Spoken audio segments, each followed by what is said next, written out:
नमस्कार मित्रहो. भास्कर चंदनशिव यांचा 10वीच्या जुन्या अभ्यासक्रमातील लाल चिखल हा पाठ.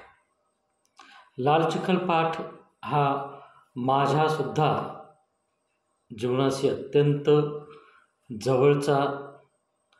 मी माझ्या बालपणीमध्ये या ज्या पाठामध्ये भास्कर चंदनशिव यांनी जो भाग शेतकऱ्यांच्या आणि ग्रामीण भागातील विद्यार्थ्यांच्या जीवनाशी निगडीत जो वर्णन केलेला आहे त्याचा काही अंशी मी सुद्धा अनुभव घेतलेला आहे आणि त्या अर्थाने मी या पाठाचा एक घटक आहे.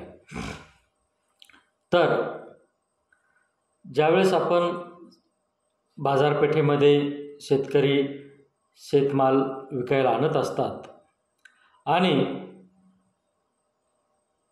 शहरामधील किंवा इतरही जे काही ग्राहक वर्ग असतो, हा ग्राहक वर्ग कशा पद्धतीने शेतकऱ्यांचा माल कमी भावामध्ये त्याची मागणी करत असतो आणि ही मागणी करत असताना शेतकऱ्यांच्या मालाच्या भावाच्या किमती संदर्भात पाडून जी मागणी करत असतात, कुठलाही मग तो ग्राहक वर्ग असू द्यात, तो ग्राहक वर्ग त्या शेतकऱ्यांची मेहनत, त्या शेतकऱ्यांनी त्या पिकाला कशा पद्धतीने जोपासलं, वाढवलं, त्याचं बी बियाणं असेल, खत असेल, रात्री अपरात्री पावसामध्ये कष्ट करून आपल्यापर्यंत तो माल येथे बाजारात विकायला आणलेला असतो, याची थोडीशी आपण जाणीव न ठेवता कशा पद्धतीनं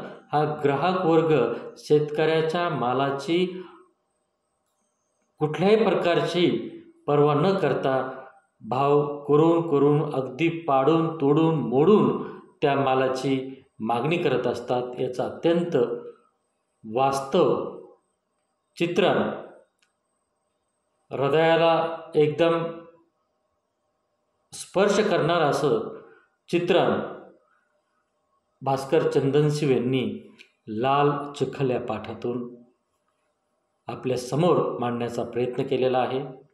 तर या पाठाचं मी वाचन करत आहे. त्याचा हा पहिला भाग. घंटी वाजली, शाळा सुटली आणि तुंबून धरलेलं पाणी फुटावं तसं दारा तोंडातून पोरं वाहत सुटली. शाळेच्या समध्या पटांगणात सुरमुरं उधळल्यागत झालं. घोळक्यानं रस्त तुंबत चाललं. पेठातली पोरं पेठात घुसली, घर जवळ करीत निघाली. बऱ्या घरच्या सायकली घंटा वाजवीत गर्दीतून वळण घेत सकळण निघाल्या. उगाचच आपण आपल्याला अवकीत जवकीत साळुंक्यांच्या थव्यागत निघालेल्या पोरींनी समदा रस्ता घालून सोडला. मास्तर प्राध्यापक सावकाशीनं पाय उचलीत गप्पा मारीत निघाली होती. आम्ही खेड्यावरची पोरं दप्तर पाठीशी टाकून निघाला. कुणी आडतीकडं आपलं कुणी आलंय का म्हणून निघालं. बघा, आडतीकडं म्हणजे शेतकरी ज्यावेळेस आपला माल बाजारामध्ये एका विशिष्ट ठिकाणी विक्रीसाठी मांडतात आणि तेथे त्यांच्या या मालाची किंमत वेगवेगळे व्यापारी करत असतात, अशा ठिकाणाला आपण आडत असं म्हणतो.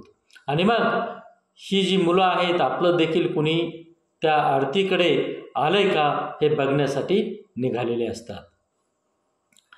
पुढे वर्णन केलेलं आहे. तिसरा तिथंच हापसा बघून भाकर सोडून खात बसला.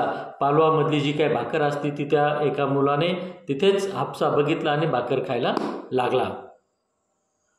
पर माझ्या माग वेगळीच घाई लागलेली. सोमवारचा बाजार असल्यामुळं आज अर्धीच शाळा होती.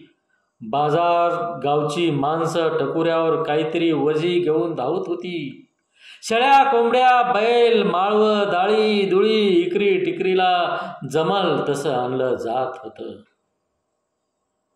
गाढव घोडी गाड्या सायकली असल्या वर्दळीनं समदा समदा रस्ता गजबजून गेला होता.